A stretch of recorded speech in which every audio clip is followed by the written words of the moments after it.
Assalamualaikum anak-anak, apa kabar semuanya? Ibu harap kalian sehat semua ya. Jangan lupa untuk makan makanan yang bergizi dan tetap semangat belajarnya. Hari ini kita akan belajar tentang hak dan kewajibanku. Semuanya sudah siap belajar kan? Jangan lupa untuk berdoa terlebih dahulu ya, agar ilmu yang dipelajari pada hari ini dapat menyerap dengan sempurna. Tujuan pembelajaran pada hari ini adalah diharapkan siswa dapat menyebutkan macam-macam contoh hak anak di rumah. Yang kedua, anak-anak dapat menyebutkan hak-hak anggota keluarga di rumah. Dan yang ketiga, anak-anak dapat menceritakan cara bersikap kasih sayang di dalam lingkungan keluarga. Nah, sebelumnya apa ya yang dimaksud dengan hak dan kewajiban itu? Ada yang tahu? Nah, jadi hak adalah segala sesuatu yang harus diterima. Sedangkan kewajiban itu adalah segala sesuatu yang harus dilakukan menurut aturan yang berlaku. Nih, misalkan kita mau mendapatkan hak kita. Nah, kita jangan lupa akan kewajiban kita. Kita harus melakukan kewajiban kita. Jadi, jangan egois ya.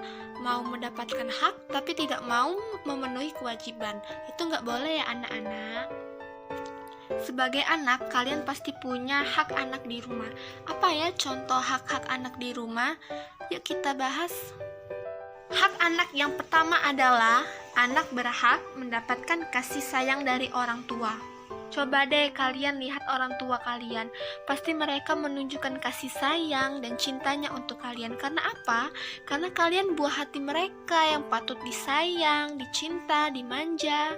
Nggak ada tuh orang tua yang nggak sayang sama anaknya. Setiap orang tua itu pasti sayang terhadap anaknya. Hak yang kedua adalah anak berhak mendapatkan perhatian. Coba kalian lihat gambar berikut ini. Misalkan kalian sedang sakit, demam, orang tua akan muncul rasa kekhawatiran terhadap diri kalian. Apapun cara, bagaimanapun akan dilakukan agar kalian itu bisa sembuh, diberi obat, dibawa ke dokter. Itu adalah salah satu contoh bentuk perhatian orang tua terhadap kamu. Contoh hak anak yang ketiga adalah anak berhak mendapatkan perlindungan dan kebutuhan. Perlindungan dari segala ancaman, bahaya, dan lain-lain. Nah, kalau kebutuhan itu misalkan kebutuhan untuk makan, minum, kebutuhan pakaian, kebutuhan fasilitas, fasilitas untuk belajar, fasilitas untuk bermain, dan lain-lain. Tadi kita sudah bahas tentang hak anak di rumah. Sekarang kita akan bahas tentang kewajibannya lagi. Kewajiban yang pertama adalah anak wajib menghormati orang tua dan anggota keluarga lainnya. Siapa saja ya yang dimaksud dengan anggota keluarga lainnya? Iya betul, ada kakak, ada adik, maupun kakek dan nenek.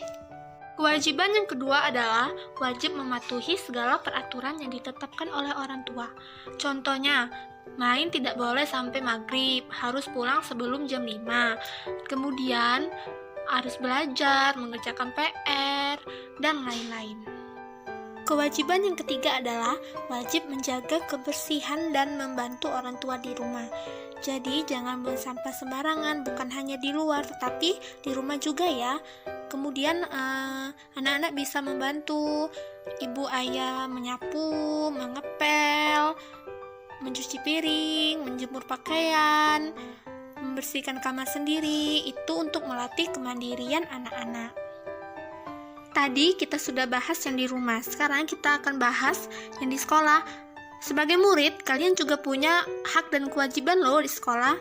Apa saja ya hak-hak dan kewajibannya? Yuk disimak.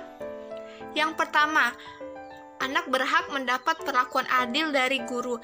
Jadi guru itu akan berlaku adil kepada seluruh siswanya, tidak pilih kasih. Begitu juga dalam memberikan nilai. Guru akan memberikan nilai yang objektif kepada siswanya. Dan anak juga berhak mendapatkan perlindungan loh, seperti orang tua melindungi anaknya.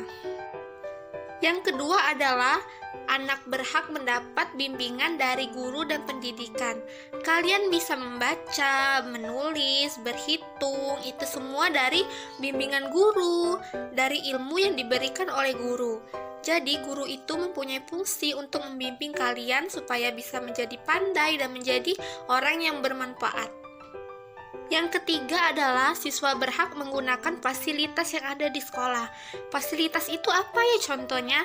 Contohnya itu seperti kursi, meja, lapangan sekolah, perpustakaan. Kalian berhak untuk meminjam buku di perpus. Kalian berhak menggunakan meja dan kursi ketika belajar di kelas. Kalian berhak untuk bermain di lapangan ketika jam olahraga dan lain sebagainya. Tadi kan sudah dibahas tentang hak siswa di sekolah. Sekarang kita akan membahas tentang kewajiban siswa di sekolah. Kewajiban yang pertama adalah siswa harus taat kepada guru dan kepala sekolah. Misalkan guru sedang menasehati kalian, kalian harus mendengarkannya, memahaminya, jangan membantah ya.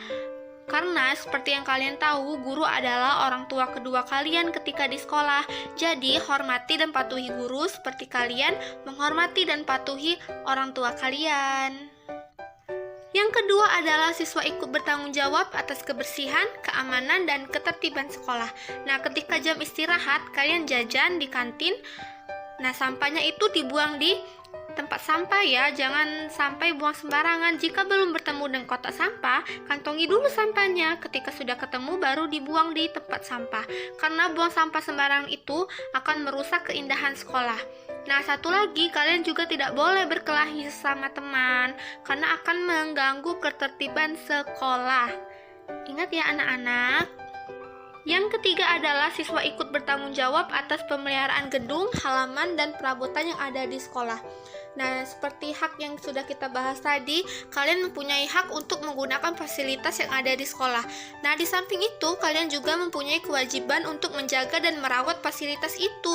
Misalkan, meja dan kursi di kelas, kalian harus menggunakannya dengan baik, merawatnya, jangan dicoret-coret. Jangan dibanting-banting yang menyebabkan kursi itu rusak. Harus menjaganya dan menggunakannya dengan baik dan benar. Nah, dan contoh lain, misalkan kalian meminjam buku di perpustakaan. Nah, kalian harus menyimpan buku itu dengan baik, jangan sampai hilang karena akan merusak fasilitas itu.